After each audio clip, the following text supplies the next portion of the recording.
My name is Tony, and I was in a cult for over a decade. And my name is Lindsay, and my sister was in a cult for over a decade. And now I'm out. Lindsay and my family helped get me out, and we have created a podcast. Playing in traffic. We interview survivors of the WMSCOG.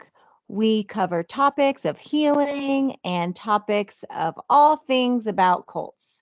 So tune in, like, Subscribe, whatever all that means. and enjoy the process of deconstruction. Welcome to Playing in Traffic. This is our disclaimer song. This is our disclaimer song. It's our opinion. Don't sue us. Don't sue us. If you didn't want us to make a podcast about you, then you probably shouldn't have started a religion where you brainwash people and separated them from your family, so it's kind of your fault. But don't sue us. Don't sue us. You know who you are, so don't do it. Don't sue us. Don't sue us. Good morning. He has risen. No, I'm just kidding. Yeah. Oh my God, I woke up to 25 messages. He has risen. He has risen indeed. I love you, family. It's a little bit triggering. This morning is, I'm going to say, you can't see my fingers, but they're doing quotations. And today is Easter / Resurrection Day. But that doesn't matter because we don't really care about any of that. Today is a really special day because we have a very anticipated interview with Odalys this morning.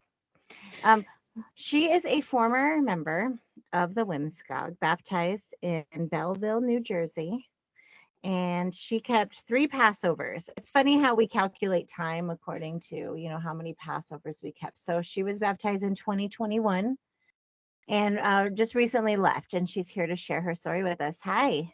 Hi, how are you girls? Good morning. Good morning. So can I like sing some of the song? Because I love your song. But when Lizzie says it's all your fault, I don't know that part. But this is our disclaimer song. It's our opinion. Don't sue us.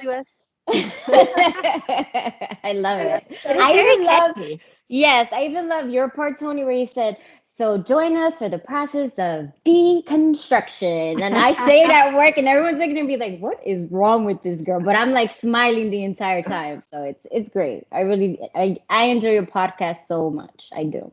I'm glad we make you smile. That's good. Yes, definitely. And I can tell your voices apart. I don't know which episode I think it was the YouTube one that you said, oh, people can't tell our voices apart. So maybe when they see us, I know who's Tony. I know who's Lindsay. When she came in this morning, I said, I'm Lindsay. And she said, I know that. And I was like, oh, all right. How are you doing this morning with it being Easter? Do you feel a little bit I do feel strange because we have an old group of friends that we had met because my kids, when they were younger, they were doing a lot of sports. They were like doing baseball, basketball, wrestling. And we met a really nice group of, the community of moms and dads who had their kids in sports as well. And, they all, for the past few years, we have a group text going where they say Merry Christmas, Happy Halloween, Happy Easter. So I was like ignoring them. So I didn't know what to do today. I was like, do I say Happy Easter?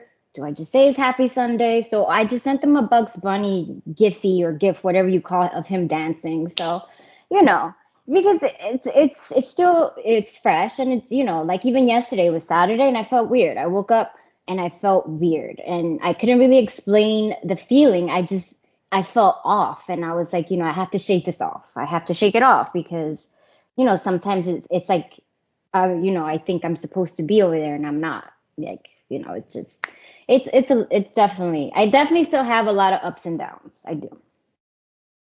And I'm curious, how were you feeling last week was Passover? How did that feel, not keeping it for the first time? Surprisingly, I was okay with that because Passover was a very stressful time. Right before it, you get very, very stressed out because you feel that something is bound to happen. Satan is gonna find a way for me not to keep it. So I'm like stressed out. And then, you also have to pull your kids out of school, and it's not 1 or 2 days, it's like 3 days, and then they're fasting, and then you start the 5 a.m. So it's stressful. So, I was okay. I really was. Yeah.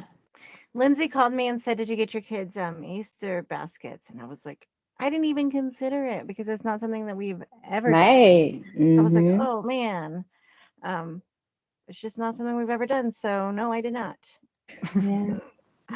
I mean, I don't think they need that. Like, just go pick up some like bunny eggs or those peeps that I can't stand that I used to love as a kid, and do something with them. If that's something that you want to start adding to your family traditions, then Right. It make just it feels simple. unnecessary. I Yeah, don't it know. really It feels a little is. bit unnecessary. We're I just mean, you saved so much money over the years not having to do an Easter basket.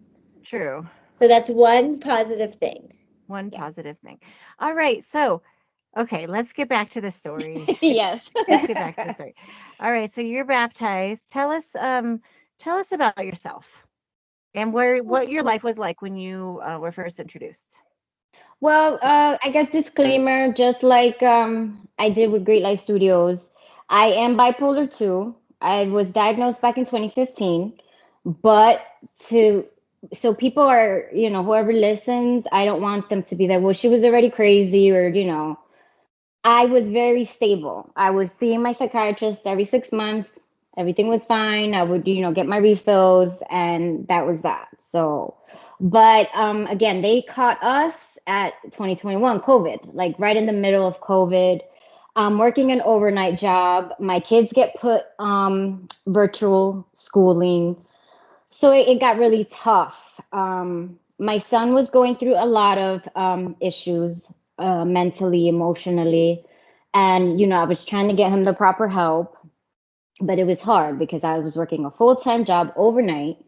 So I would come home to try and sleep. But again, when they were put on virtual, I was helping. I have a question. How old are your kids? Were your kids at that time? So my son was 13, right? Caleb, I think, was around maybe 12. And Jagan was 14. They're 2 years apart.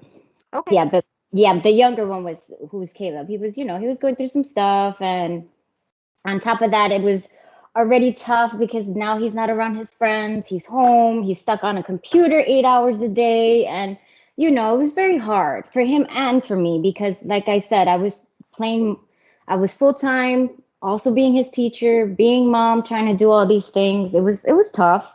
But so as his issues started to get a little worse, I sought, advice from family, friends, and they said, "Oh, I think you need God in your life.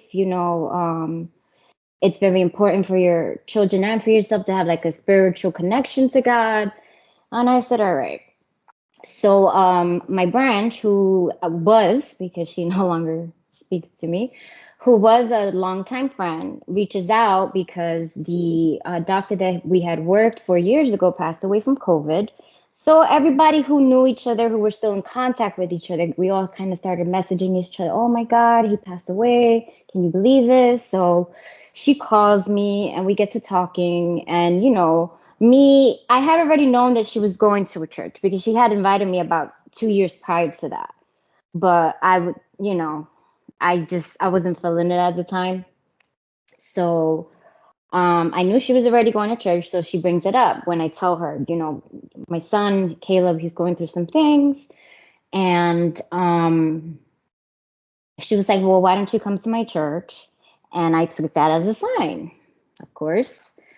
So we go and we start studying and things like that. And at first, everyone is very sweet, loving. Everyone's, "Hi, God bless you," and all of that. And we studied. I think it was forgiveness of sins. Um, and in that particular study, they tell you that that you were an angel, that you sinned in heaven, that's why you got sent. And I'm like, okay, that kind of makes sense because they take you to their verses to prove that. Quote unquote. Also, I know nobody can see that. I just did quotations to prove that. So we were like, wow, okay. And at that time, it was just me and my younger son, Caleb. Jagan didn't want anything to do with it in the beginning. So we keep studying for about 2 months. And my son keeps saying, Mom, I really want to get baptized. I really want to get closer to God. And I was like, oh. I was like, can he be baptized? But they were like, no, he's underage, so you have to be baptized with him. So I gave in, and in March, we were both baptized. And so we kept studying. Then I think April, we kept the first Passover at my branch's house because we still had COVID restrictions. So some people kept it at the temple and others kept it in their houses, like in small groups. I kept it with her and her family. And I don't want to say full family because I don't want to give too much details about her. I don't want, but, with the people, with the members that she has there, which we would know who that is. But that was a little strange to me. Of course, they made it a point to make sure to tell me that I had to give an offering. So I did, So that was March. We kept Passover. I think it was sometime in April or late March of that year. And then because we kept studying and I was starting to really like, wow, this is amazing. This sounds so great. And this is so different and new. They even play the Catholic card, how the Catholics are evil. And, it's not to put any Catholics down, but Catholics are a lot in the news, with the stuff they do and all that. So you're like, oh man, that is so true. So, so we're studying, we're doing great. I think I'm going like twice a week, commended like twice a week, my branch would be there, to in the studies, because they want to make you feel as comfortable as possible. So me and my son are studying together. And then around, I'm going to say mid-April or late April, I forced my older son to come and to get baptized. So yeah, that kind of sucks. They've only been baptized in this church. I never baptized them in any other. So yeah, that kind of haunts me. But yeah, and in the beginning, he was very, he didn't really want to, but then he really got into it. Like he got into it and he was like, wow. And even to this day, he can point out verses to you and all that. And, But you thought you were doing the right thing. Like at the time, he really thought it was for his salvation and it was for his blessing and everything. So especially since I never baptized them anywhere. And, I come from a Spanish, we're Puerto Rican. So that's already engraved in us that God is real. There's a God. He gave us life. He gave us our soul. So if our soul is not baptized, right, then that soul is going to go to hell when the time comes. So I already had that in my mind. I just never knew which church to baptize them in because I never followed any religion. We tried. My husband and I tried a couple of churches in our town or in the surrounding areas. And, it was always something. So. Did your husband get baptized? No. My hubby is, he's a very, very good, smart man. And you're still with him now? Oh, yes, definitely. So that's good news. That's good news. So did that cause a lot of tension in the house with the Yes, in the beginning it did. Yeah. Because, I was doing a 360. Like I was always, not always, but I wasn't the best of people. I was always very defensive, very I always want, like, if he said something, I would like pick at it or, so in that sense, I guess I can say that the WMS did give me patience and stuff. So I did leave with some good things. But it doesn't outweigh the bad. True. It's not outweigh the bad. So, but in the beginning, yes, because I was going every day, even after we finished the studies and everything, because at one point I was separated from the boys. So the boys would go study or they were officially added to the teen group. And then I would go study with whoever was available, a deaconess, a team leader, a sister, whoever was available. I would go finish. So I finished my 30 sermons, and then I went on to the Staff of Moses, which is the countermeasures. So I finished the 70. So so I was really into it, and I would go basically every day. I wouldn't go Thursdays to like kind of keep the peace, and I wouldn't go Sundays because I felt that was family day, given that, I was giving so much of my time to the church. But yes, in the beginning he wasn't happy. My mom wasn't happy. She felt I was neglecting the kids because I would leave the kids a lot at home because in the beginning they wouldn't really come with me as much. And well, my husband, I wasn't really giving him time. He works late. He would come home late. So we probably talk about an hour. He would eat, shower, and go to bed. So I wasn't really giving him much time. So yeah, in the beginning, but he started to, I don't want to say soften, but he definitely started to just like step back and say, okay, well, this is what she's going to do. Then I have to respect it, so, but even him, like he's such an amazing man because, when you're in it, you start thanking Father and Mother for everything. Thanks to Father and Mother. Thanks to Father and Mother. And he started saying it. And to think about it now, it's like, man, he was really trying. He was really trying. Oh, so he was like supporting you, and he would be like, "Oh, thanks to Father, Mother." Father, Mother, he would say that too. Like even if I knew that he knew he really deep down didn't believe it, he still was trying for all of us. And I love that man. he's amazing. So that's sweet that he was so supportive and understanding, and that's great. Yeah. Because in the end, it actually probably benefited because then you guys had a strong relationship and he was there for you probably with not a lot of judgment. Yeah, definitely. Yeah. And he let me figure it out for myself. I think most people did because we have a couple friends, like my ex co-worker, me and him and his wife and my husband, we got really close. We go out for dinners and we met up with them a couple months ago. And, I told him, listen, I left that place or whatever. And he said it, my coworker, friend, he was like, yeah, we knew, but they did the right thing to me, I feel, because if they would have, come at me, oh, it's a cold, this and this, that would, in my mentality back then, I would be like, oh my God, that's Satan, they're trying to get me away from the church and things like that. So I think that everyone handled it very well. So, yeah. That's amazing. Okay, so then you're in. Did you go preaching regularly? Were you participating in cleaning and all of those things?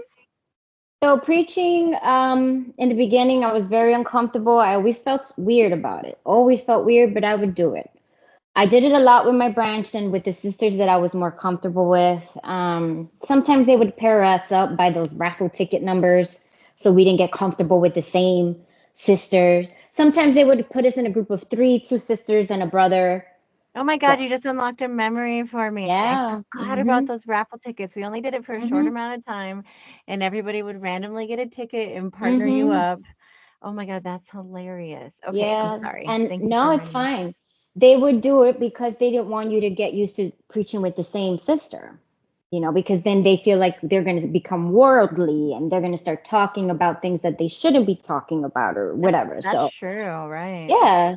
So they would do that, and then sometimes, actually most of the time, the group leader would assign what sisters would go with what sisters, who would drive and all that. So, but I did preaching.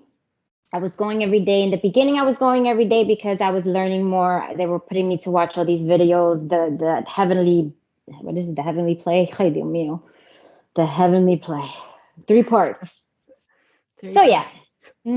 They show you the videos about mother, about father sacrifice. They really make you feel bad. And I felt it, and I felt so hurt. And I was like, oh my gosh, I can't believe that they're suffering and that they're, Father came to this earth again in the flesh, and after being crucified, now he comes again and he's suffering and he's not eating and all that wonderful stuff that they tell you. And then after I was more comfortable, I started going to preparation every Friday. After preparation, I think a few months, I had started a part-time job. Yeah, I started a part-time job because my unemployment money had run out. And it was, oh my God, it was like beyond minimum wage. And a group text goes out in the, what they use now is Signal. I know Anthony says that they used to use GroupMe, but now it's Signal. So they put out a group text, oh, we're looking for sisters to join our kitchen committee. Because at this time, Union City had already opened, so they transferred a lot of brothers and sisters. Well, not a lot, but a decent amount. They transferred over to Union City, the Bible center they opened there. So, we were lacking numbers in the kitchen. So I was like, oh man, this is a perfect opportunity for me to earn my way to heaven. So I joined the kitchen committee. So that when you're in kitchen committee, it's looked down upon if you do not make it every Friday. It really is. It's looked down upon. Like everybody's like, okay, well, you're giving the work that you can do to someone else, to another sister. Because is that the day you guys go shopping and prepare? Yeah, well, I only went shopping, I think, once or twice. Usually Kwansanim would go shopping for lunch stuff, and the sisters team who was in charge of doing dinner, they had to go and buy or give their money to whoever said, okay, I'll go do the groceries. So everybody had to give their money for that dinner for that Saturday.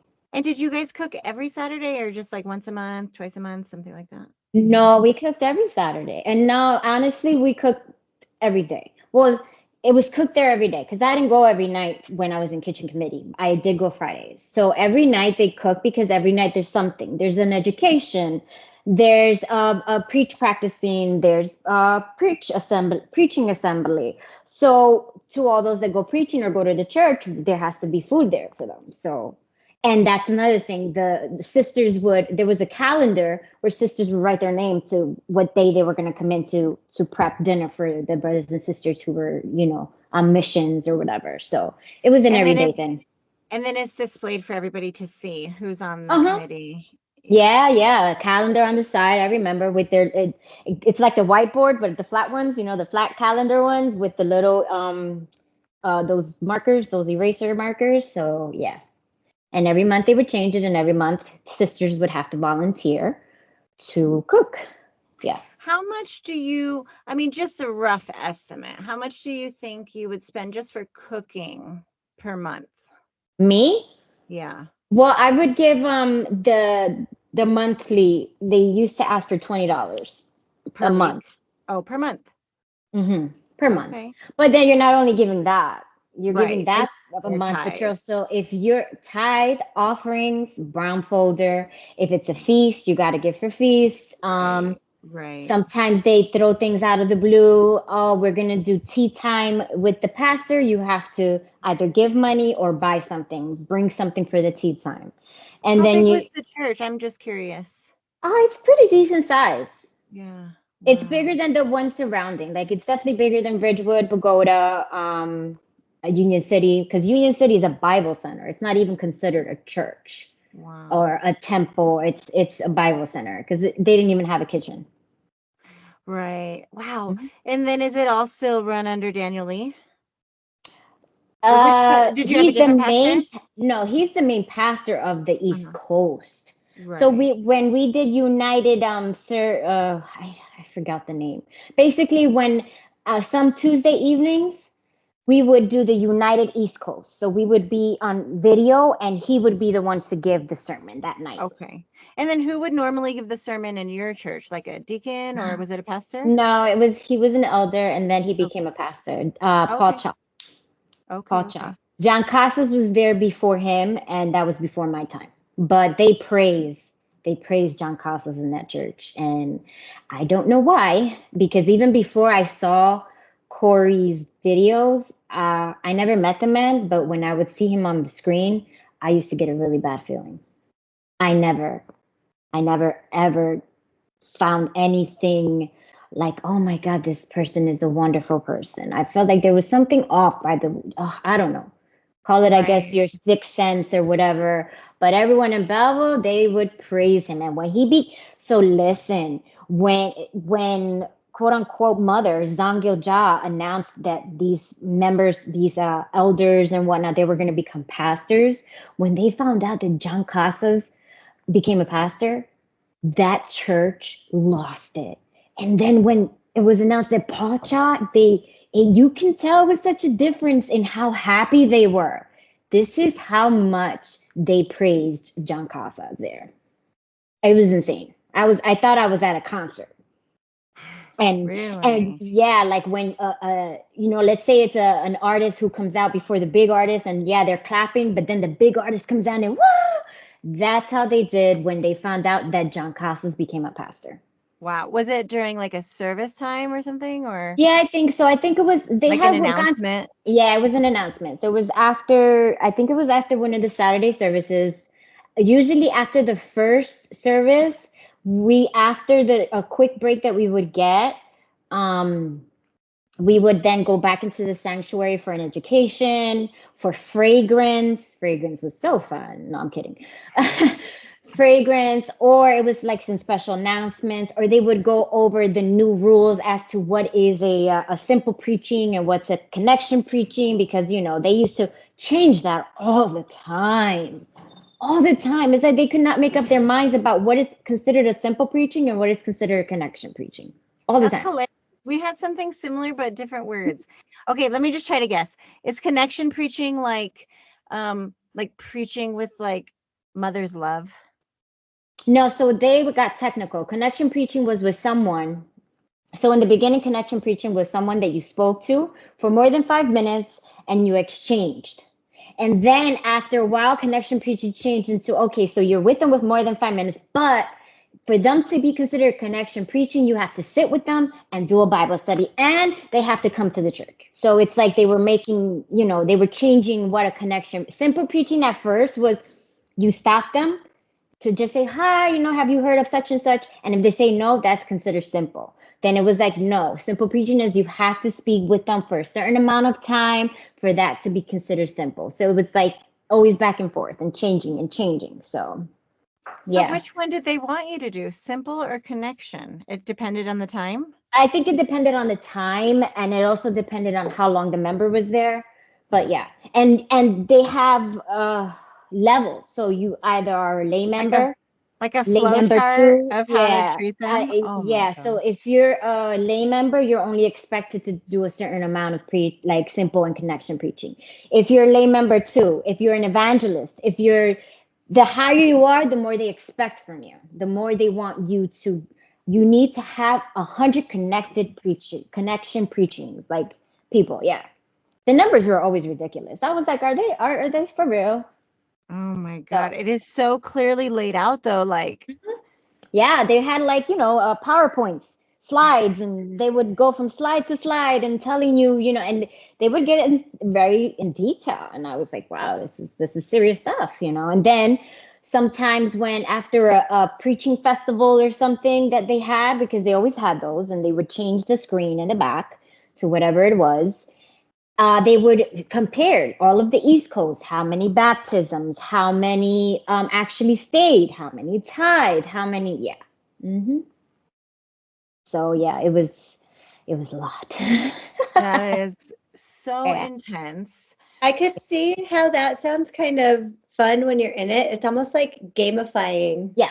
Well, yeah, because they also have incentives. You get rewards, or you'll get this, or you'll get that. So it's like, let's keep them active by showing them that if they do this, they're going to gain something from it. Right. Especially power. Like, okay, right now, me and my husband are watching Game of Thrones. Oh my gosh. For the first time. And, wow. It's making us think about power, and how strong that is. And it makes me think about the church. And that's the best incentive, I think, for a lot of them. Yeah. Okay. So that is so interesting. It reminds me, can I just share a quick little story about, ours was a little bit more focused, like when we would have a seminar and we would all be, locked inside the church for a few days. And so we would get rebuked for preaching. It reminds me how you say simple preaching, but it was more like preaching like a teacher, Like you're Yeah. only preaching the facts. They didn't Mm. want that. They wanted you to preach with mother's love, and they want you to like get emotions and make people cry and stuff. So that kind of reminded me of that, how we would spend, I remember maybe it was for a few years, whenever we would have a seminar, it was really super focused on preaching with mother's love and mother's mind. Yeah. But it was really to create emotions out of people and get them to cry, and then eventually to get them to get baptized. Yeah. Yeah. That was always said. Of course, after the technicalities of it all, they would say, the most important thing is that you preach from mother's heart, from mother's love, mother's mind. She sacrifices herself every day for us. They always made it a point. Don't you think some is a little bit performative? Some people are almost performing as they're teaching or practicing. Yeah. I remember my group leader, who was a deaconess, Korean deaconess. I remember that one time she wanted to share some revelation or fragrance she had. And she started crying when she started to talk about Father and his suffering and everything. And at the time, I felt like, man, she really loves him. My gosh, like you feel her pain. So, yeah. And now that I think about it, I don't know if she's that delusional or if I don't know. I don't really know her. She was always. It reminds me of the people in North Korea, when they see their leader and they're crying, or they're celebrating his birthday, or when somebody dies and they're weeping in the streets. Yeah. But they really feel that emotion, and I kind of think we also felt that emotion. We did. Like we were feeling that. Yeah, we did. But sometimes it felt performative. Oh, yeah. Complicated, yeah. It is. And, the thing is, it's really hard to tell, because when they're already indoctrinating you and you're fully in, it's like you feel it's genuine. You think it's genuine. And then the bad stuff happens to you. You wake up and you start to think about all that stuff. And you're like, man, I don't think that was real. Like, I think they were just acting to make us want to feel the pain and all that and the struggle. So, yeah. And I remember, this is one thing I definitely wanted to say, because they always stressed how much mother sacrifices for us every day. She's in the flesh. She doesn't have to be in the flesh. She's God, but she's in the flesh for us. And that so every sermon, they always say how, mother gets burned at the altar. So, and of course that's spiritually, not like physically. So one day the pastor actually explained that. Like he said, in the Old Testament, how would they praise God? They would sacrifice the lambs, right? So he compared that to what she goes through spiritually. He's like, can you imagine having to take an animal, a creature that's screaming and screeching or whatever, to the altar to get it killed? That's what mother feels. And what's crazy is that the entire time, what I was picturing my cat. And to think, I was like, I could never do that to my cat over and over. So they had me, because to hear my cat in my head screeching, because he knows, because, animals start to sense that, in my head, I'm like, oh my God, I could never do this to Milo, ever. He's like the sweetest thing in the world. So that's how bad they had me, because I was like, oh my, and I felt that. And there were members crying, because they really make you feel that she's going through that physical pain and spiritual. Like, it's because of the body, because she's old, because she's always on her knees praying, and, her knees are so bad from all the praying she does. And, they really make you feel that. And I still remember to this day that I kept picturing my cat being sacrificed at a freaking altar. Yeah. I would never do that, by the way. I love my baby. Is the idea to make you think of mother bringing a lamb to the altar? No, they wanted you to feel that she was feeling that pain, that she was the lamb. Because remember, Christ is the lamb that was sacrificed. Yeah. So they want you to feel what she feels every time one of us sins, every time one of us does something we're not supposed to do. And yeah. So It's like Jesus's pain on the crucifix is like Mhm. what her pain is like, but inside spiritually, you can't see it. That's why if she falls asleep, it's like acceptable because you think that she's just up there suffering, Yeah. right? Yeah. You're like, oh, Mhm. poor mother. She's so tired from my But sin. I mhm. watched porn the other night, so she's up Mhm. there suffering. Yeah, exactly. Oh, They really make you feel guilty. yeah, they So, do. so that's why you try your best to do as much as you can. You want to do everything you can because you feel like, man, my spiritual parents are suffering, my spiritual father suffered. She's here with us. I have to earn my way back into heaven. So I joined the kitchen committee. I was put on kids rotation. Yeah, it was a lot. Okay, so you're put on kids rotation. So were Mhm. you what age group were you working with the children? So the very first time, and for whatever reason, every time it was my turn to be in the kids' room for the month, it was always a feast month. And that was not easy. That was not easy. So the first time I was put there was in October, I think, of 2022, right? Or was it 2020? Yeah, 2022. And I was put in with the babies.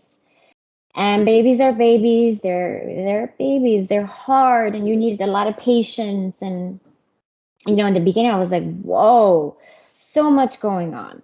First off, I don't want to put them down, but certain members were just, because they were late, they would just like drop them off and go, not tell you if they ate, if they need a diaper change, anything. So you have to endure. The baby girls had to wear veils. They had to wear veils. They stopped making the little baby ones because they did have some really cute baby ones that would tie in the back. Some babies had it, some babies didn't. They had the big ones, and we would have to tie them. And there was one baby girl who would always take it off. Always. She didn't want it on. And I used to be like, no, no, stop. The main teacher got upset, and she was like, oh, that's spiritual. She has to put it on. So I was like, keep it on. Keep it on. And she would just look at me, and I was like, oh my gosh. Like, I feel so bad afterwards. They couldn't fall asleep during services. So if they fell asleep during services, we would have to wake them up or try our best to wake them up. We weren't allowed to pick them up if they were crying. We could only rock them on those play chairs. I don't know what to call them. I have teenagers. I forgot what all that is called, but it was these little chairs that kind of rock up and down. And so we couldn't pick them up. Yes. So you're talking specifically about service time. So the sisters are coming in, say service is at 9, and so they're coming in to drop them off at 9. Yeah, or very close to it. And remember that service doesn't start at 9. Service starts at 8:45 because they start singing. They start singing at 8:45. And How long are your sermons? How long would they usually be? Usually 45 minutes, tops an hour, unless it was Sangil Jha talking. That one would probably be an hour and some change. Did they have like an explanation for why you couldn't hold them, or was it just there were so many of them that? No, she said that we were not allowed to hold them because they have to basically they have to get used to being there on their chairs, and they want them to worship. They think that they have their own little sin. Mm-hmm. That's why when she talked about the veil, she said this is spiritual. So she's probably thinking like her little spirit is being rebellious. Yeah, so you have to exactly fight that rebellion. Yeah, and teach her the right way she has to wear her veil. And that particular baby girl she wouldn't sleep throughout the entire day. In between the services, we give them lunch, we let them play. Then they have to take a nap. They take 2 naps. They'll take the nap after lunch, and then they would take the nap after dinner. Right? Yes, after dinner. So, but that little baby girl wouldn't sleep, and she would always cry, and she would be so cranky because she would not sleep. And I would try everything without picking her up, to put her to sleep. And when I would rock her during the service, the teacher said, make sure she doesn't fall asleep. Yeah, so. But then, I grew to love those babies so much. To this day, I love them. And I can't even look at the picture that I have of them because every time I look at it, I bawl my eyes out. Because I can't even imagine the life these babies are going to have. But, when that teacher was transferred to Union City, there was, I don't know who got put like as the main teacher there, but I didn't care. I picked that baby girl up to calm her down. She sat with me. I remember picking up another baby girl who would not stop crying. Her mom was breastfeeding her. So even after she would have her lunch, her mom would come to take her to, a private place to give breast milk. And she got really upset at me because I picked up the baby girl and the girl fell asleep on my arms. And she was like, they're not supposed to sleep. And I said, well, she's tired. She's a baby. I didn't give her attitude or anything. But when she wasn't there, I did what I wanted. I have to say that and I don't want to say what I wanted, but what I felt was right to do for those babies. Because they're babies and you cannot tell me that a baby has some sin and that in the spiritual world, their soul is fighting with a demon or whatever. No. So babies need sleep, and you're a mom. A lot of sleep. Right. Yes. You're a mom. So you already had that mom instinct. Mm-hmm. So that must have been really hard to constantly be fighting that like internally.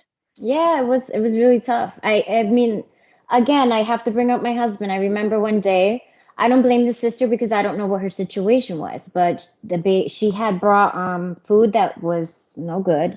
The baby girl was so hungry. We tried to give her the milk. The milk was spoiled. Yeah, so we ended up having to borrow milk from somebody else's child to give to her. And after she had the milk, she fell asleep. And I came home and I was so upset and I was angry and I was crying. I'm like, I can't believe this. Why? Why would they do that?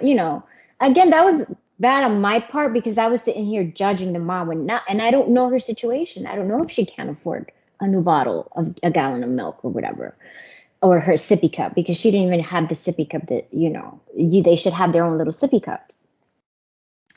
So my husband's like, babe, we'll just buy a pack of sippy cups on Amazon that you can take. And if you need to buy a gallon of milk every time you're there, just buy a gallon of milk. I love that man so much. So yeah. But I went through a lot in Kisru. But then of course you endure and you get over that and then you fall in love with them and they're the most cutest little things. But yeah, that was a very big challenge. And then after that, I was never put back in baby's room.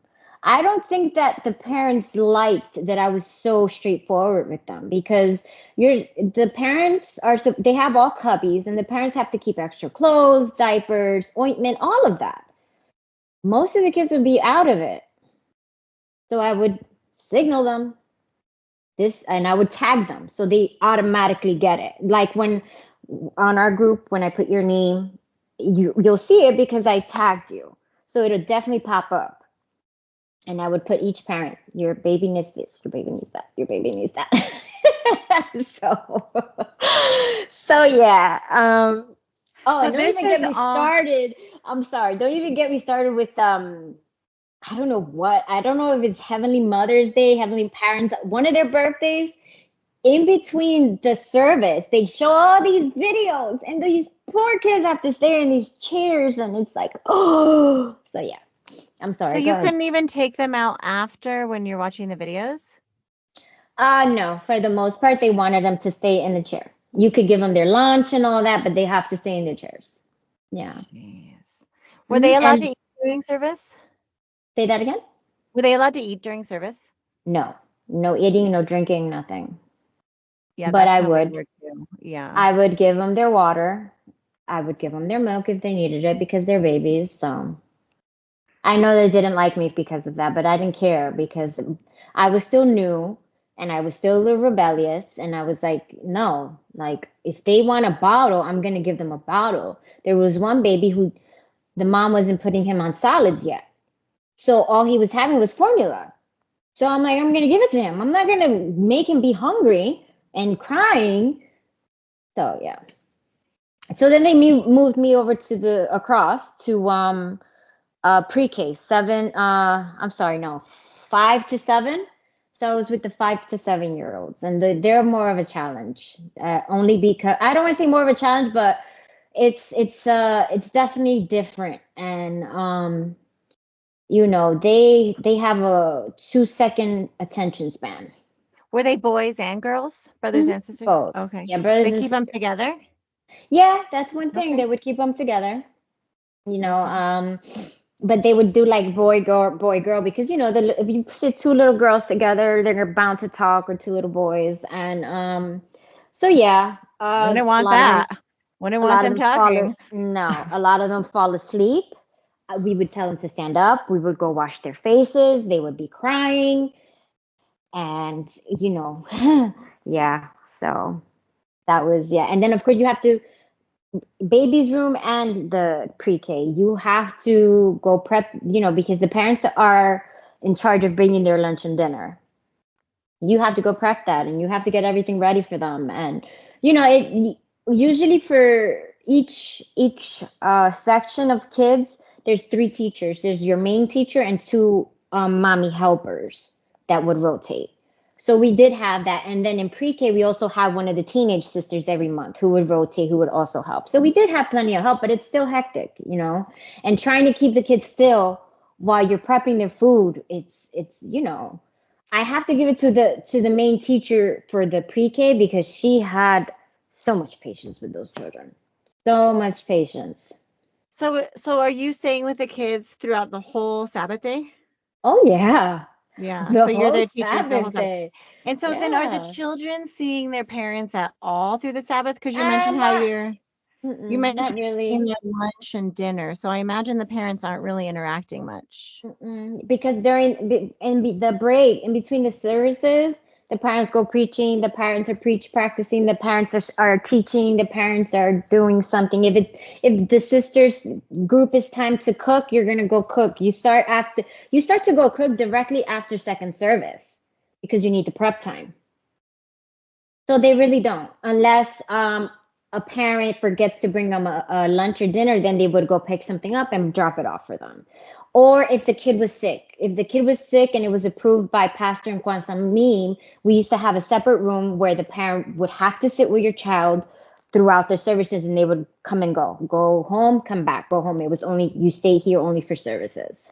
And they would isolate them because, COVID and all that, they would have to wear masks, not the babies keep masks on. They don't. And I don't mean the babies, I mean the pre-K kids, the ones that are either in pre or kindergarten. They would have to wear their mask and sit with their parents, which I don't want to say parents, sit with their mother, because brothers were not with their kids, only with the exception of one, and they were really good.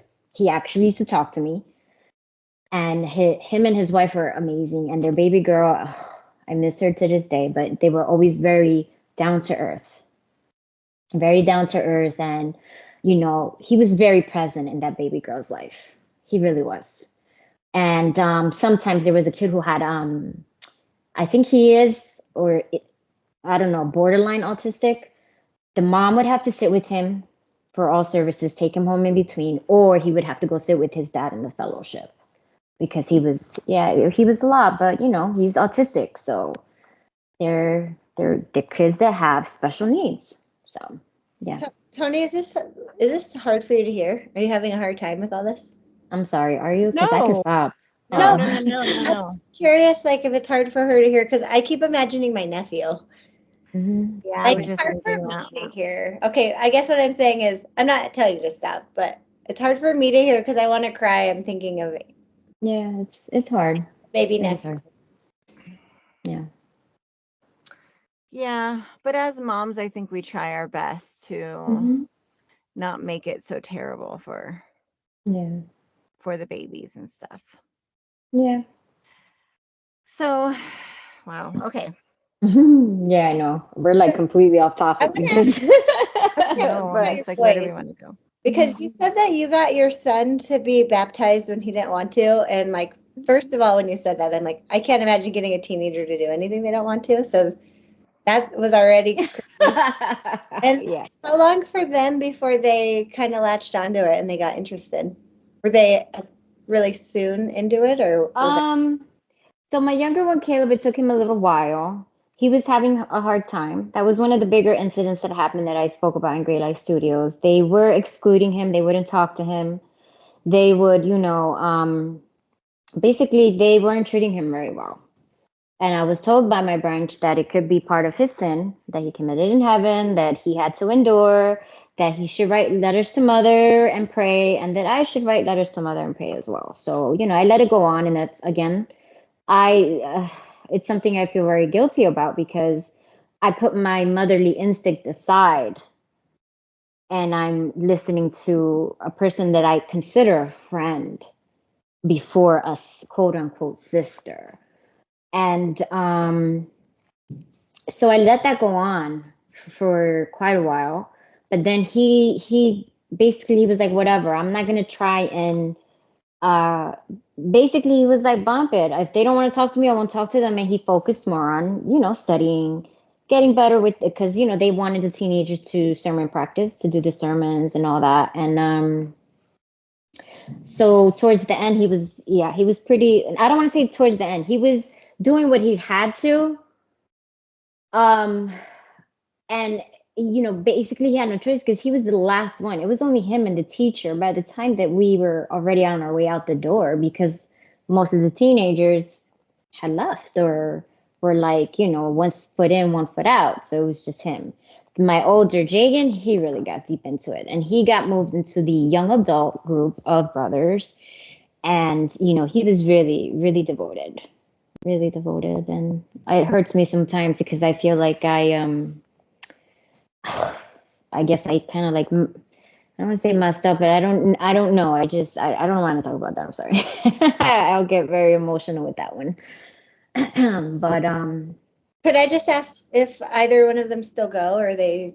No. So Jagan, at first, I really thought that Jagan was going to give me a hard time because he was so devout and, he really, really believed this. And he was doing better outside of the church than me and Caleb were. Like he was, he was doing, he was reading sermon books, the Bible every day. He was really, really into it. So I really thought, man, I might have to like swallow this and let him go, because he, like you said, by now he's 17. He'll be 18 this year. So an 18-year-old they can do what they want, right? Well, not what they want, but they're considered legal adults.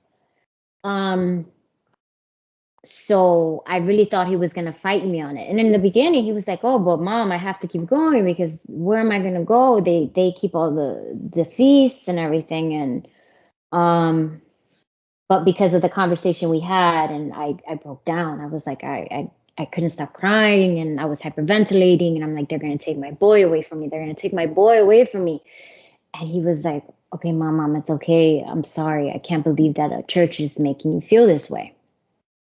So after that whole big conversation we had as a family, we went and we sat and we saw Corey's interview together. And that kind of, I think, woke him up a little more to it. Like, man, this really is a cult. So, yeah. But the younger one, I think he was already like checking out, because he was there doing what he had to do because me and his brother were doing it, but he took it so much better than me and my older one took it. So you guys sat down together and watched the Great Light Studio video with interview with Corey. Yeah, Corey's interview was that the first time that you had seen it? No, well, yeah, no, I watched it on my own because I started to do my research before telling them. So I would go to work, and sometimes we have some downtime at work, and because sometimes our cases are long, so we're just waiting for the instruments to come out and whatnot. And I would watch. So I started with Michelle Colon, and even after Michelle Colon's video, I was like, I think I need to not let this go, but let it go, because what am I going to do about my kid's salvation? Because I'm still in that mentality, still in that mindset. Like, man, I don't want my kids to go to hell. And my mother, because at this time my mother was baptized as well, and she was going, and she was It's keeping. almost like, I'm so sorry, but it's almost No, like go you're ahead. you're more concerned about other salvation, and so that like drives you, right? More Yes, than it your was own. always that. Yeah. Yeah. Even this has I don't want to say this too loud because everyone's home, but this Hey, experience. it's a podcast and everybody can hear. What happened? I know, I said, right? Good. Wow, what a moment. Yeah, that was a fart moment. Um, no, I mean, I think about that all the time, so just make sure you really want to say it. this experience has led me to feel what I had already been feeling about myself more deeply. Like I never really cared if I went to heaven or hell. I always cared that my family, my husband, my children went to heaven because I always told myself I wasn't a good person. I have done some really, really bad things. I've done things that, I shouldn't have done. And so I never really felt that I was going to be saved, but I was doing it for them because I wanted them to be saved. And, because I brought them there as younger kids, I felt like them being here is going to take away the chances that they might go and do bad things because they're here and they're with God and they're following the word. So, it was always more about their salvation. Yeah. When, they started to explain all that to me and I was studying, I'm like, man, I really don't want to go to hell. I always used to, I don't know if you've seen Constantine with Keanu Reeves. Their version of hell, it used to really scare me. I used to be, man, I don't want to go down there. That's true. That was a very intense Yeah. picture. Do you remember that movie with Robin Williams when his wife commits suicide and then he has to go down to hell to find her? Did you guys ever watch Oh that my movie? gosh, no. What is What is that that? movie? What dreams may come. What Dreams May What Come. They dreams made us may come? watch I have it. to It's one of watch the best that. movies.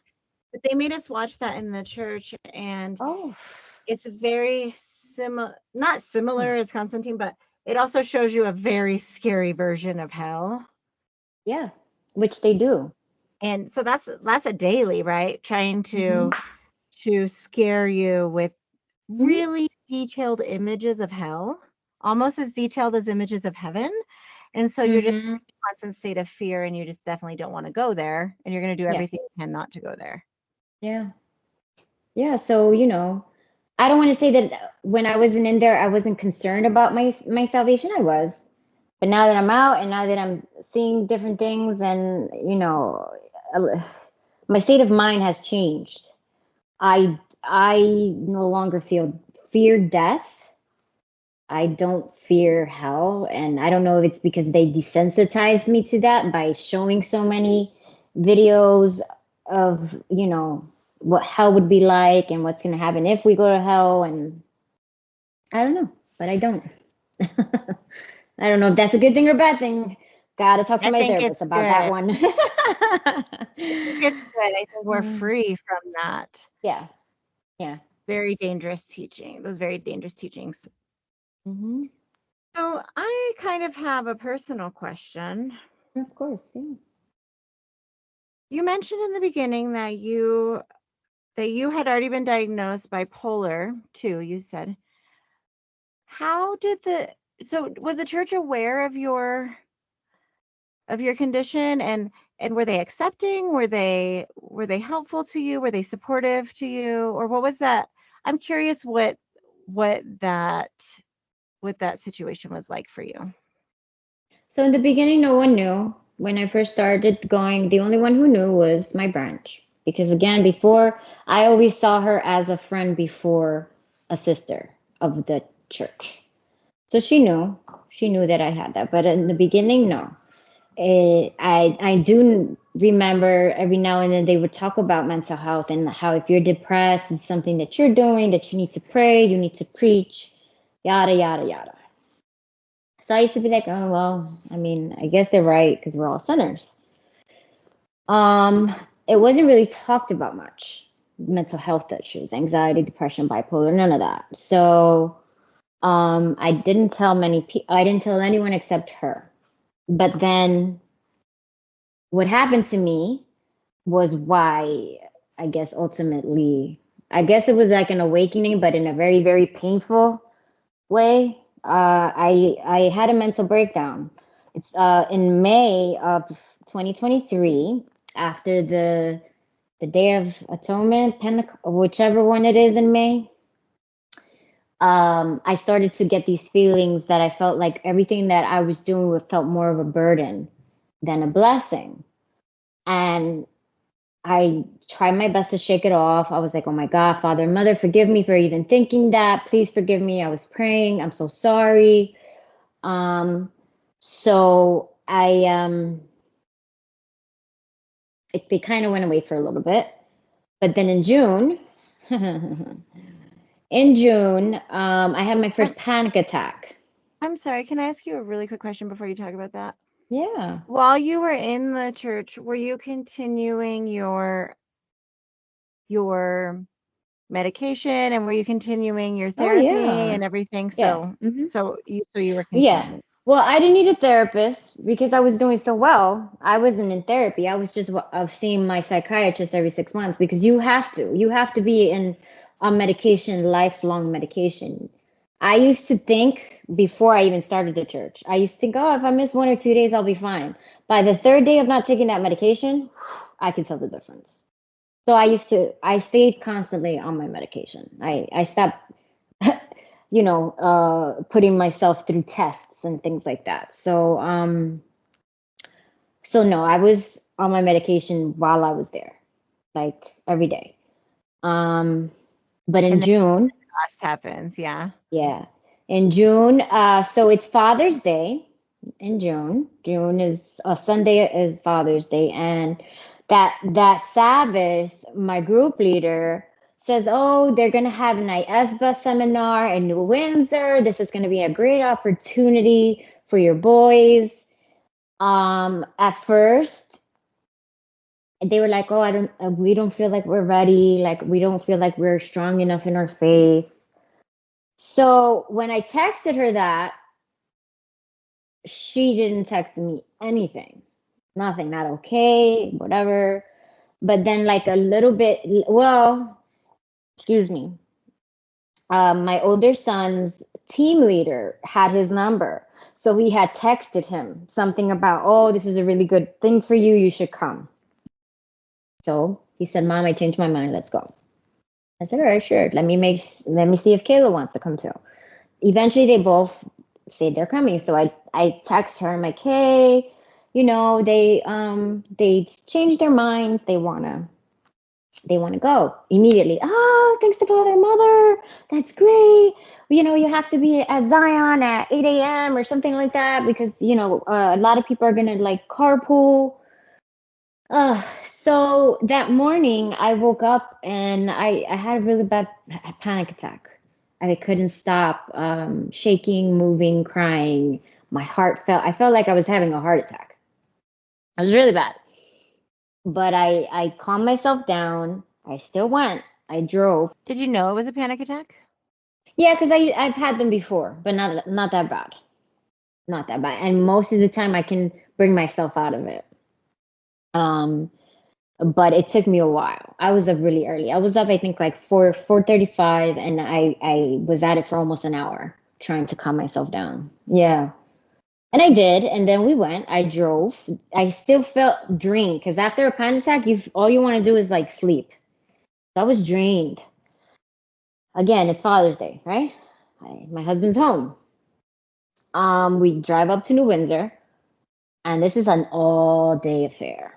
It was a special service. Of course, Daniel Lee is the one giving it. Then it's video after video after video after video, all sitting there. They give us, I think, one break for lunch. He rebuked everybody. Well, I guess the leaders or whatever, because the leaders were supposed to give a head count. So they would, I guess, have enough food or whatever and enough snacks. And, he goes, oh, we counted 180, but 220 showed up. And everyone's like, wow. And he's like, no, wow. What do you mean, wow? You are not doing what you're supposed to do. You should have been made sure that you gave me the correct number, because now we don't have enough food for everybody. Now we don't have enough snacks for everybody. I was like, oh my gosh. I was already feeling crappy. I was like, well, here we go. Just keep going. So then the videos finish. Then he decides he wants to do fragrance with the students. These are all grade student kids. Oh, and I was like, is this ever gonna end? I didn't get home till about 6 p.m. that night. And I broke down to my husband. I told him, I really need to talk to you. I don't feel good. I had a panic attack and I'm crying, and it was just a mess. I do get over that a little, and then I start talking to my psychiatrist about it, thinking that it was that. Thinking, oh my God, maybe my meds aren't working. Maybe, it's something, with my physical and my brain. So she changes the meds and they start to help a little, but then it just gets worse. It got so bad. It started with depression. And with the depression, you don't want to do anything. I stopped cooking. I stopped cleaning. I stopped showering. All I wanted to do was sleep. And I did most of the time, except when it was time to go to church. Because again, in the back of my mind, if I don't take my family to Zion, they're going to go to hell. I'm not doing my part. And it was so hard. So hard to get up and get dressed and go to this place. And then came the anxiety. And that I told the guys, that's something I don't even have words for how, I can't explain it. It was so bad. I couldn't focus. I couldn't stay still. I was constantly shaking my legs. I remember I was shaking so bad one day while they were singing that a sister next to me took my hand and squeezed it because she noticed how bad I was. That was really bad. It got to the point where I became suicidal, a really bad suicidal, and I was keeping my husband up because I was crying. I was scared. I was like, I don't know why I'm thinking this. I can't stop thinking it. I was keeping him up at night. My mom would come and check on me periodically. She would stay with me until I fell asleep. Yeah, that was tough. So I started an intensive outpatient program, which is where you go to 2 to 3 times a week, and you talk, to therapists. You see a psychiatrist. You're in group therapy. That didn't work. And I actually remember that in one of the group, I was thinking about this the other day. One of the group meetings that we had, I don't know how we ended up talking about spirituality. And this one girl, she broke me. When the therapist asked her, so, she's like, we usually don't talk about these things. And if you're not comfortable talking about it, it's okay. Because you never really had to talk if you didn't want to. So she would go around and ask everyone, well, what are your beliefs? Do you believe in God? And this one young girl who never spoke, she was always coloring in her notebook. I don't know, those notebooks that you can, with numbers, and you can cut, they're very intricate. And she was really good at it. She speaks and she says, no, I don't believe. I don't believe that there is anyone out there looking for us, because if there was, I wouldn't be feeling the pain that I feel right now.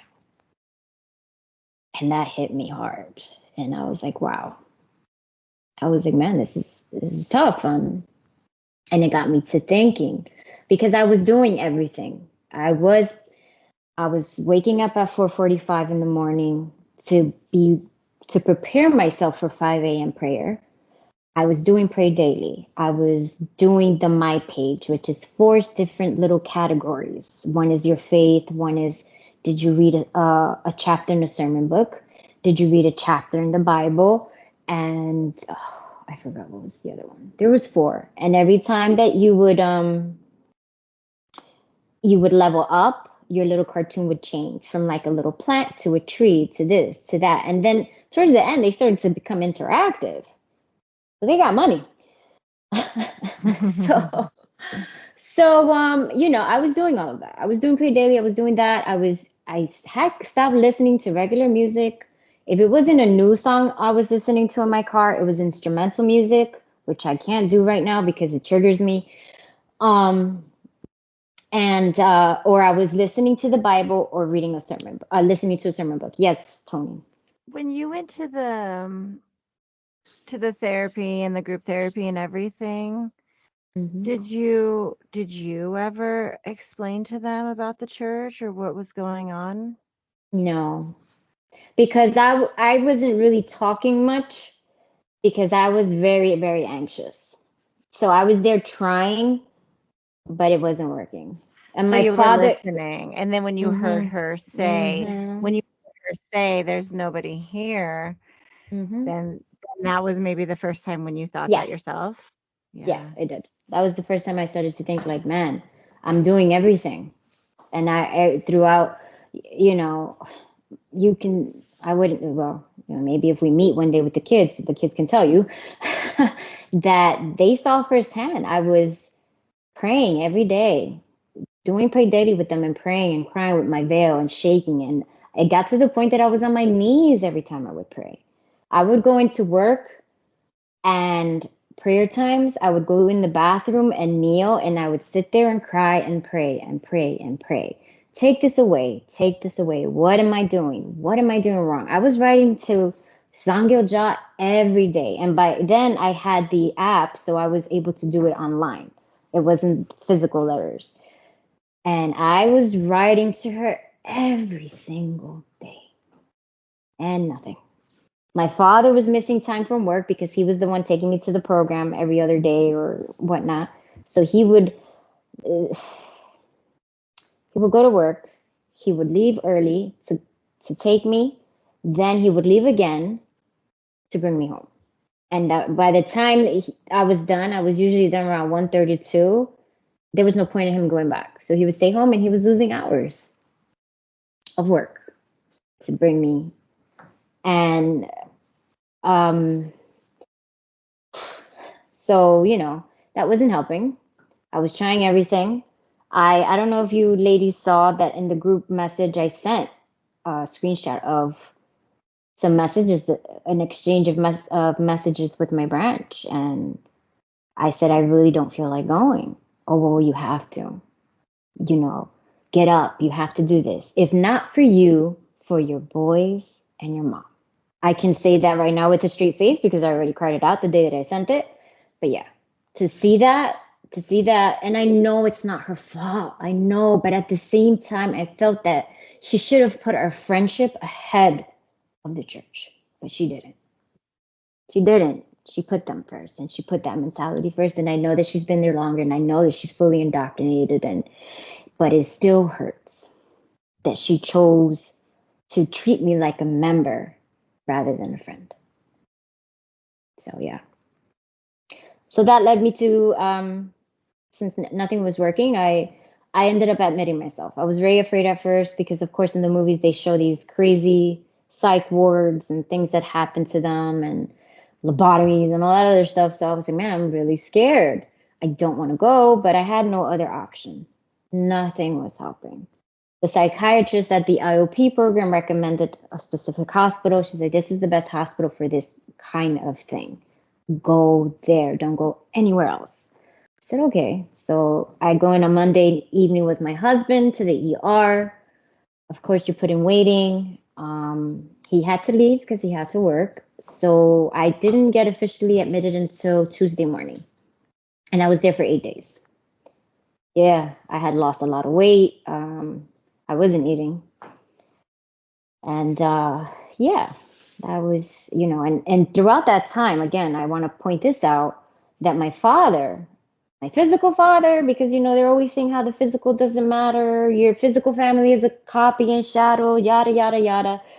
My physical father was the one, because again, it's so weird because this happened in October of 2023 and feast time. Feast of Tabernacles and all that good stuff so my dad was the one taking them to the services, waiting for them in front of the church for the half hour, taking them home. So my father and my mother took care of my family while I was gone. Yeah. So yeah, I had to point that out. And then another thing I wanted to point out was a friend of mine who I don't see her as a friend. She's my sister because one, we've known each other since, we were born. But she lives in Florida. And when I was going through that, she came in July and she drove. She just went to her boss, said, I need this week off. She took the week off. She came and she drove all the way over here with her daughter and she cried with me. She would stay with me until I fell asleep. She would pray with me. So, and I felt really bad because there was a time where I was questioning if we were even going to continue to be friends because I felt like she wasn't going to understand my new lifestyle. And when again, because I always used to go to my branch for advice. When I go to her and I tell her this, and I'm like, I don't know how she's going to take it. Oh, well, such and such person, we were so close. We were best friends. She doesn't talk to me anymore. And I was like, wow, I guess it's okay. But I apologized to her because I was like, for me to ever think that you not being part of my life would have been okay, I was just like, ah, man, it broke me because she came through. And, I will never forget that. I will hold that in my heart forever. She's real family. That's real family. At the time that she was supporting you, were you starting to feel like some of the doctrine was like perpetuating the anxiety? No. After I left is when I felt different. I was discharged on a Tuesday. Of course, my family's still, going. They're like, "Oh, are you coming to service?" I said, "No. I just got home. I want to be home with my husband. I want to get, my cats, and I just wanted to relax." We watched a movie. And then that Saturday I went, and I was trying and whatnot, but it felt different. I didn't feel the passion and the dedication and the love, and I started to pick up on red flags that I didn't pick up, or that I did pick up but ignore. Like the pastor said, if you don't preach, you're going to hell, in a sermon. He said it just like that. And I said, then I guess I'm going to hell because I'm never going preaching again. I wasn't. Yeah. I was doing all of that. My team leader, this is another thing. While I was going through it, I was put in kids' room again. And, I was trying my best, but I would step out when the kids were napping and things like that. I would step out into the hall. My team leader caught me out there. She's like, "Oh, you need to smile. You know what's missing in your life? Preaching." And I was like, okay. So I started to preach. No, my my soul did not come alive. No, my soul was slowly breaking. And yeah, so, and I said this in Great Light Studios, that same team leader, the group leader, the Korean deaconess, was going to go to Korea with her husband, arranged marriage, by the way, for a week or whatever. And she was like, "Oh, such and such deaconess, she's going. Write mother a handwritten letter and put a picture so deaconess can give it to her. Hand deliver it to her." I was like, "Oh my God, this is a sign. This is a blessing." She's finally listening to my letters. I write the letter. I pour out my heart on how I'm feeling. Everything. I put the picture of my mom's baptism. So it's my two boys, me and my mom. I give it to her. A week comes after the deaconess comes back. You would think that she would come up to me and say, "Oh, I gave mother the letter, da da da da." Lie to me. It doesn't matter. Lie to me. You're already lying. Nothing. Crickets. And then when I come back from the hospital and we're in the event room or whatever, the same team leader comes to me. "Isn't it amazing how you wrote to mother and now look at how better you are?" And I say to her, "Yeah, of course. Yeah. Thanks to Father Mother." And in my head, I'm like, no, I'm better because I left my family for 8 days. and did the right thing, which was physically get better with, medications or whatever. So, During those 8 days, did you ever tell the doctors about the cult? no, I was very private about it. Yes, isn't that interesting?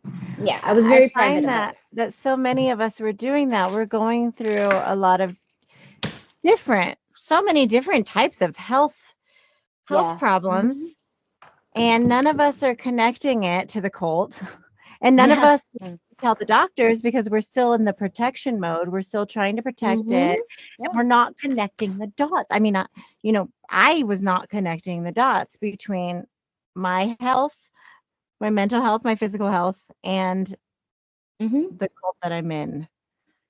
You still want to defend it. Mm-hmm. You don't want people to criticize you. You don't want people to judge you. You don't want people to tell you, are you sure that what you're going through doesn't have anything to do with the church? Right. I remember a doctor asking me, "Are you under any type of stress?" I'm like, "Oh, I'm not under any stress." What a lie. But I didn't even know. Right? You don't even know. You don't really think that it's that because you feel that you're doing the right thing. Right. You're getting your blessings. You're going to heaven. It couldn't possibly be that. Right? It can't be that. I'm with God. Mm-hmm. I'm with God. So how could it be that? It can't be. It has to be my bipolar. No, it wasn't my bipolar. It was them. It was all that. And now I didn't even want to say so much the pressure because every now and then my little rebel side would come out. And if I don't want to do something, I wouldn't do it. But the guilt and that fear that they put in you that if you don't do what you have to do, you are going to hell. Your family is going to hell. Again, my branch, do it for your boys and your mother. You threw in my face my weakest link. My boys, and not saying that they're a weak link because they're not, but they knew where to hit me hard. My boys and my mom. They knew. They knew that I always put them above me. Call it idolization. I don't care. Then I idolize my kids because I always put them. I remember when I was in kitchen, my boys, Jagan had already been switched to the young adult. So brothers always eat first and brothers always get a lot of food. The sisters always get less. And they would always leave my son for the end. So by that time, most of the time there wasn't food because I wouldn't say 90, about 80, 85% of the time, kitchen committee doesn't eat. Kitchen committee eats leftovers because the food is gone by then. They never do the correct head count. They never have enough food. Once in a while they have. So my son was hungry. He stayed hungry. He's like, Mom, I'm still hungry. I gave him my plate. I said, here, take mine. All the sisters gave me a look. And I was like, I wish one of them would say something to me. I wanted it. They said nothing. I called my husband in front of them and like, babe, order me some Taco Bell because I'm going to be hungry by the time I get home. And I do it again. Because you compare a mother's love, how mother loves her children. Well, I'm a mother. And I'm always going to take care of my children before me. I always put their needs before mine because you're always going to be a parent. Even when they get older, yeah, you want them to be independent. You want them to have their own lives. But if they need your help for something, you're going to give it to them because you chose to be a parent. But they always make you feel guilty. It's so fucked up because they make you make you feel guilty about that relationship. And then they say, oh, they're an idol. But then at the same time, when you're struggling, they use that relationship to say, oh, you need to come back because of their salvation. Don't you love them? Where's your love for them? Go to Isn't heaven. that a really nice mind fuck there? Because it is. This is all a mind fuck. And I know that we're allowed to curse here, so I'm saying it because I didn't say it in Great Light Studios. It is a complete mind fuck. They mess with your mind so much. So for you to, Tony, do it for 10 and a half years, Corey 13, member 17 years. I can't even imagine the psychological mess up that they did to these people because I only did it 3 years. I don't know if I would have lasted 10 with 3 years. And look at me, I'm seeing a therapist, but you can see how easily you can slip into it. Yeah. And then time just passes. Yeah. And but But I appreciate you sharing the story about how your dad was the one, to Oh miss yeah. work and to Mhm. sacrifice for you, and how it really does affect the whole entire family. Mhm. Meanwhile, the church brothers and sisters and the real family, Mhm. they're not they're not doing anything. They're not even helping your children get to service No. or anything. Well, you know So, what? I don't want to say that. I don't want to say that because if my father wasn't able to do it, two sisters did volunteer. My branch and the deaconess that I got close to, who actually treated me like a human being throughout that, they did. They volunteered to say, okay, if your father can't do it, we'll take turns, we'll alternate. So that I that's can't, they did that. right. But everybody else, no, Right. But no, like as a community, you didn't feel like they were supporting you no. during that And time. there's nothing on anxiety and depression anywhere in their YouTube videos, their channels, nothing. My Yeah. husband wanted me to watch um, a video on YouTube about this man who was specifically talking about anxiety and how that affects you and how, how it can be spiritual. And because he was a pastor from another church, I could not watch it because you're not allowed to watch anything that's not related to the WMSCOG. Nothing. So in my head, I'm thinking, oh my God, Satan is getting to my husband to get to me. It was, again, a complete mind mess up. Satan is getting to my husband. My husband is going against me. And I shouldn't have had that mindset. And then that very same day is when I typed up in their specific channel, anxiety, and some little stress video came up. How stress can be good for you. Stress cannot That's be good for you if you're mentally breaking down.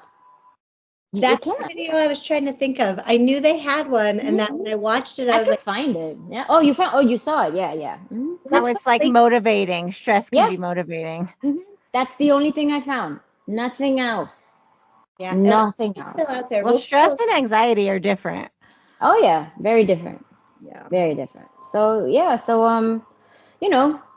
I started doing my own research. I started with Michelle Cologne. I tried to let it go, but it's kept eating at me. And then now, so, with YouTube, once you start to see something from someone specifically, they start to give you suggestions. Corey's face came up. Was it Go ahead. hard for you to listen to Jordan at first? I'm just curious Yeah, because it it was was. hard for me. Yeah. Oh yeah, it was very hard because I had seen one of his very short clips about the new songbook. And when I took it to my branch, what did she call him? A slanderer. He's someone who's never even been in the church. So if I ever saw him like just casually, I'd be like, oh, this guy doesn't know anything.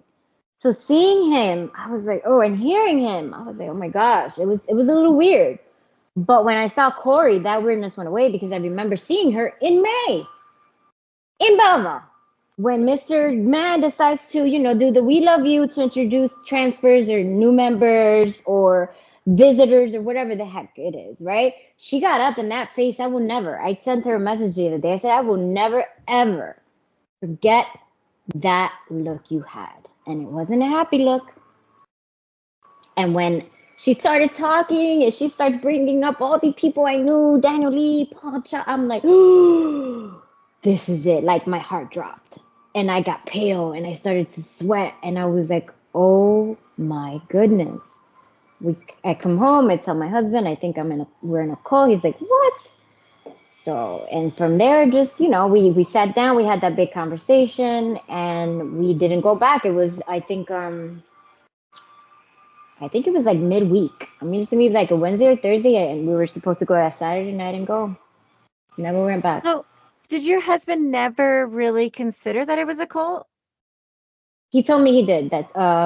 His son had told him because my oldest, my stepson, who's 20, I think 22, 23, he was baptized too, and he started to study. And when he found out, because he did his research, he told my husband's like, don't say anything because she's happy and I don't want to start any problems.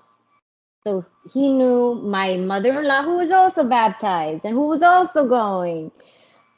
She's tried to show me Berdine's video with Jordan. And I said, no, no, no, no. There must be something wrong with her. The church is not like that. She's a slanderer. I said it just like that. I didn't even watch it. So quite a few people know. My husband's best friend, who passed away about almost 3 years ago, I had started going, and he was coming around more to the family. And when he said, "Is that the church that believes in some unsung home?" I was like, "Yeah, why?" He's like, "Oh man, no, nothing." He told my husband, "It's a cult, it's a cult, it's a cult." But my husband was like, "Look, I can't do that because, they're happy, they're structured, my son, both my boys did change a little, and not in a bad way. Like they were more, more patient, more humble, and the temper. And I was changing too, because again, not everything that happened there was bad. I learned a few things. I learned how to chop vegetables like a champ, but I learned to be more patient with myself, with my kids, with my husband. So not all bad, but again, the bad definitely outweighs the good. And I cannot say that, I would ever want to go through that again. Anxiety like that, I don't wish that on anybody. I don't even wish it on the little man, Daniel Lee. And I loathe him, but I don't wish that upon him, because it's not a good feeling. It's like you start to physically feel pain everywhere. How are you doing now? I'm much better. Well, I'm about 99% better. I just, I have my triggers. I'm only 4 months out. I started seeing a therapist, who specializes in trauma. Okay. She doesn't Let me specialize ask. with cults. But, are you talking to her about the cult? Oh yeah, of course. Yes. Okay, so after all Yes. this time, we're not talking, and we're defending the church. But then as soon as we start talking about it and opening up about it, all right, the anxiety goes down. Isn't that interesting? Yeah. And even when I came back, I wasn't at 100%. I was still, and one day I just clicked. We had already left, and just something clicked inside me, and I just felt I felt so much better. I still have the triggers. I'm still very angry. I don't want to say I'm hurt. Yeah, I'm hurt more for the members that are still there, that are still very, very good people. The ones that are clueless to what's going on, especially the older Spanish members who are dedicating their lives to this space. It hurts for them. I'm very, very angry. I'm so angry. Did you guys have a lot of Spanish members there? Yeah. We have a lot of Spanish sisters here too. Yeah. Yeah. I would say about maybe about 70-75% were Spanish. We had a lot. We had a lot of those the translators. Yeah, us too. We used to run out. The sisters and brothers would have to share one because there wasn't enough. Too. We had to get little like splicer things. When I say Spanish, I mean Spanish speaking. Yes, Spanish speaking. Yeah. Yes. Yeah. Yeah. And I love them so much. Me too. And I miss them so much. And let me tell you, I tell my husband this almost every week. I miss their cooking so much. Yeah. I'm so glad I had that little time, to cook with them, but I miss the cooking so much. Yeah. Well, I'm very glad. I'm so glad that you're out. I'm so glad that you're out, and your husband was so patient and understanding. Yeah. So, it's definitely a process. And again, I'm still pretty fresh out, and, I do have some triggers and things like that, but the worst of it is just anger and guilt. Guilt because I feel like it's my fault that I put my family through this, because initially I'm the one who made all the decisions. I got baptized. I don't know. We weren't making decisions based with all the information. We're making decisions based on limited information. So it's not our fault. Yeah. Fuck that. It's their fault. Oh, I wanted a good one. This is part of my notes. Two good ones. One, I was very scared to take vacation because where am I going to go? What Zion? This and this, blah, blah, blah, right? So vacations for me were non-existent. We took one vacation, I think, was it last year or the year before? And it was Wildwood, New Jersey, which is like the butt crack of Jersey. It's like 4 hours away from where we're at. We booked a little hotel or whatnot, and I specifically made the vacation so we could keep Sabbath, right, at the temple. So I think we left the Sunday, and we were going to come back, I think, a Thursday or Friday. So again, I wouldn't miss Sabbath, right? And I tell this to my group leader, the Korean deaconess, and she's like, "Oh, no worries, sister." I'm sorry, I'm making fun of her accent again. Well, you can keep home worship. And I was like, "Oh, that's great. We can do home worship. That's great." Because, there's exceptions sometimes. So I was like, we'll take the laptop. We'll do our thing. Okay. She tells me, I think she texts me when we're there. "Oh, I spoke with pastor, and pastor says that Glassboro is only an hour away, that you can go." I didn't go prepared for that. I was, summer clothes, tank top, shorts. I had already gotten rebuked for all my tattoos. I was not going to go to Glassboro in some flip-flops, some shorts, and a tank top. No, was not going to happen. My boys weren't ready. We had we had taken, I think, the new song books and our Bibles, and I took my veil because I thought I was keeping home worship. And then she calls me. Of course, she's not going to text me this because she doesn't want me to, proof. She calls me and she says, "Sister, you've been here for a year and a half, blah, blah, blah. I'm not telling you what to do. But, based on your faith, it's only an hour away." And I said, "But I didn't come prepared." I said, "I'm in tank tops and shorts." "Oh, the brothers and sisters aren't going to care about that." I was like, "I don't know. Let me think about it." She was like, "No, look, again, I'm not telling you what to do. I just think, it's good, blah, blah, blah." She hangs up. We didn't go. I was not going to go dressed that way. No, you already had plenty to say about my tattoos. And I have them on my legs, my arms, everywhere. I said no. So, of course, the three of us feel guilty. We go home feeling guilty. And, but that was that. This one was worse. Again, another Tuesday. I'm going through the anxiety already. This flash forward 2023 July. It's July 4th, Independence Day. It's a Tuesday. And I'm already anxious. My husband starts to feel really, really bad. I think he was something with his stomach, lightheaded. So we take him to the ER. And I'm already panicking and stressed out because of him. And I tell her, my group leader, I said, "Listen, is it okay if my mom goes and stays with the boys? I can't make it. I have to be in the hospital with my husband." She says, "Of course, that's okay, sister, no problem." So she texts me, "Sister, please call me." So I call her. I'm already very anxious because I'm like, "Oh my God, I'm missing service. I can't believe this." But at the same time, my husband's going through this. I don't want to leave him. She calls me. I go upstairs. I'm already in tears. And she's like, "Sister, I'm very sorry what's going on with your husband. I hope he's okay. But I just need to tell you that, the deacon she's married to, he got really sick. He ended up in the hospital. He had needed surgery, and there was nothing I could do for him. So I went to Zion because I know that father and mother were going to help him. I needed to be where I needed to be. So in other words, she was telling me, you need to leave your husband and come over here.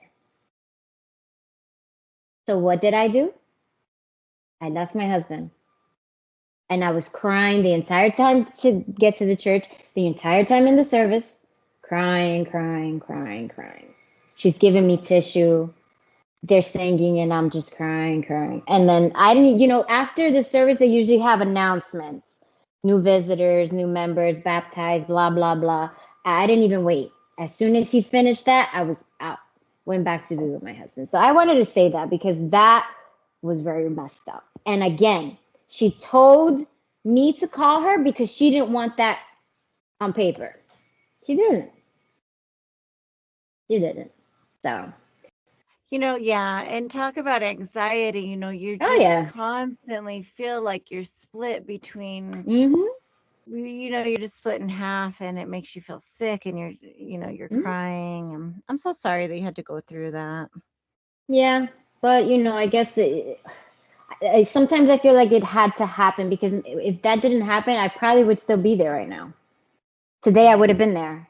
Today I Yeah. wouldn't have been able to go food shopping, with my husband and enjoy. It's very nice day in Jersey here today. And I would have been over there.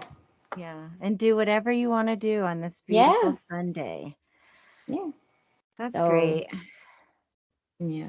I also want to say, I don't know which one of the members said that I- that they let us know that we're the chosen ones. They do say that. There's the specific verse that they say that God chose us before the creation. They use that verse to compare us to that verse, like we're the chosen ones. They're trying to say that they are not the chosen ones. That Babylon, that every other church is not, that only the WMSCOG Right. members are the chosen ones. Right. They That's like what to they use believe. that a lot. Yeah. They Yeah. believe that because that's why they call themselves, quote unquote, the Church of God, because that's what Paul refers True to. church. Yeah, the true Church of God. What's the name? In the NIV, it says the Church of God. So Yeah. it's a lot, but those were the main things that I really wanted to talk about, because it was really tough with the kids. I spoke about kitchen committee on Great Light Studios, so if anybody's curious about that, head on over to Yeah. YouTube, Yeah, because let's kitchen link was, it. yeah, definitely, So so you did an interview a few weeks ago or maybe about a yeah, month ago with Great about a Lights month, Studios. yeah, Yeah, it's a very, very good interview. And we're yeah. so thankful that you chose to come on with us too and share your Of story. course. I was so excited, I'm telling you. I was like, I'm gonna sing the song, and I want to say baby boom at the end, or boom, oh no, boom Yeah. baby, like I was so excited. Like, when I did That's that with Jordan, it's like you said, I'm happy that you girls said, let's hold off a little because you're still very fresh, but at the same time I'm happy I did it because I want people to see that emotion, my ugly cry. I texted my friend. I was like, "So, did you see my ugly cry?" I was like, "I can't believe he does that in the video." 'Cause- yeah, but but it's real, yeah, it's exactly. so painful and so disorienting. Yeah, And we're lucky to have each other now. yes, I mean, we definitely. would have That never too. met. So if you Yeah. ever come to Colorado, we're gonna have to Oh hang yeah, out. And if we definitely. ever come I that way, already invited myself to one of your houses, and yeah. we're gonna be in PJs and we're gonna record, even if we look silly. But yeah, I definitely. It's really nice, and there's so many people on the East Coast. So many. Everyone's like, "Oh, Yeah. I was in Bridgewood. I was in Bogota." I was like, "Oh my God, there's so many East Coast ex members. It's crazy." And Yeah. everyone refers to um Joanne, when she says, he's a really little man, but he walks around with his chest puffed up. I was cracking up. I had to stop it because I was like, I didn't even see her video, and I said the same exact thing. Little man walking all puffy. Yeah. So it's crazy how we all know him, and we all know that he's just not a good person. Right. It'd be so But interesting to meet him. yeah. One thing though, didn't I text you girls that I like the idea that if they were to come up to me, I'm going to say, well, my family and I were Satanists. Since, Yeah. Satan is the ruler of the earth, I might as well give in. They'll walk right Right. away. And I'll be like, deuces, because I'm waiting. I don't know how I'm going to react. I'm joking about it, but I don't know. And if it's someone I know, I might lose my shit. So I don't know. Yeah, Definitely. Yeah, and it's crazy how your body reacts. You don't expect your body to react in a certain way. I So, wouldn't know how I would, honestly. I don't know if I said it on the Great Life Studios, but when I saw what was more than likely a rep for a drug company or something, right? Because I work in the medical field.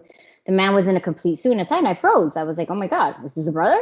And then again at Walmart, because they're famous for yeah. their Walmarts, I saw a Korean lady that looked just like my group leader, and I froze. I was like, okay, that can't be her.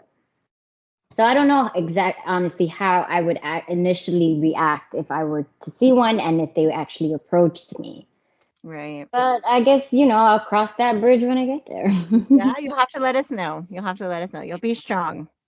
And you know what? I am looking forward to their next little video about a cartoon video about you two. But I think that this time it's not going to be Steve Hassan. I think it's going to be Janja. Is that her name? What's her name? I Oh, I love her. love her. I love her. I want to meet her so bad. Who's that? Yeah. That's the one that did Lalick. the. Yeah, Janda Lalick. Am I saying it Yeah, right? I'm not sure how to say her name, but she does all the cult series that I've been watching. She's been like featured. She's and I saw her in the Heaven's Gates one, and she was so young. And then you look at the recent ones, I'm like, oh my gosh, Yeah, she's you would amazing. recognize her. She's in. Yeah, Yeah, she's amazing. she is amazing. So Check that's her gonna out. be the next cartoon. I can't wait. I can't wait because it's gonna be the two of you and her, and how she's, quote unquote, not, cult expert, and So it was so funny how they did that with the dollar signs. Like that's all he wants. No, because he was in a cult himself. She was in a cult. She Right. was in a political cult. So she Right. knows about that. Right. They're not just doing it because, they want money. Do they want to be compensated? Yeah, just like Jordan said. Jordan said, my wife said, if this is something you're going to do, it takes a lot. I've done that for my company. I try to do YouTube. I try to do TikTok videos. The editing itself it's draining. So you're putting a lot of time into doing this. So of course you want to be compensated. There's nothing wrong with saying, please subscribe, please become a Patreon member, because you're taking your time away from your wife, time away from your kids to do this. So yeah, for them to put dollar signs in their little cartoon, it's you. Where's Mr. Daniel Lee? You should put him next to the With his dollar signs, yeah. Right, with his dollar signs. Yeah. Corey clearly said when she went into the We Love You quote unquote foundation, where's the money? We need to make more money. But you're supposed to be a nonprofit organization. I actually thought about that the other day. I watched one of the videos. I can't remember what I was doing. I was looking for something, and I watched a WMSCOG video, and an ad popped up before it played, and I was like, these motherfuckers are making money off of their YouTube videos. They're Yes. making money off their YouTube videos. Mm-hmm. Their YouTube videos have thousands and thousands of watches. So Yes. every single, and they put out videos Mhm. all the time. So Yes. that's another source of income for them. I thought about that It too. is. It is. And I love Raymond's interview because he went in and I was like, oh my gosh. It's like everything we already knew, he proved it. He proved it because he lived it, because he was there. Yeah, When he told me that he was there with Michelle Colon when they gave her that NDA, I was like, I know. I was like, man, they're gonna hate him. But hey, but what killed me was when he told me that the two brothers went to the movies and that he told them that his son couldn't keep Passover, because again, that's a soft spot for me. And that he has never seen a person cry so hard. Ooh, I had to stop because you go to a movie, you can't even watch a movie, and you're taking my son's salvation away from him.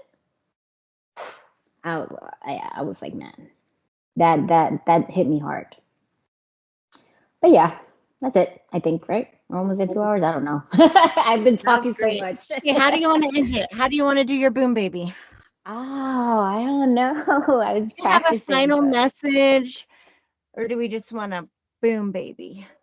Well, I do want to thank everybody. I want to thank all of the ex-members. I want to thank you girls. I really enjoy, listening to your podcasts. Again, I look like a crazy person because I'm laughing to myself with my earbud as I'm, doing things at work. Jordan, all the members that get on, Kelsey. I love Kelsey. She's amazing. She be on point. I still can't get over how she shut Star Power up. I was like, yeah, tell them, girl. So, She's got a sharp sword. Yes, and she's so calm about it, and she's not aggressive, and she's like, no, it's like she's killing them with kindness, and I love it. 'Cause, how can that be Satan? Where are her horns? No, come on. Yeah. So, but that's it. So thank you, everybody. I hope everybody enjoys this. I hope that people whoever listens can either, think twice or come out or, and we're here. just know that you're not alone when you do come out. You might feel like it, but you're not. We are here for you. And boom, baby.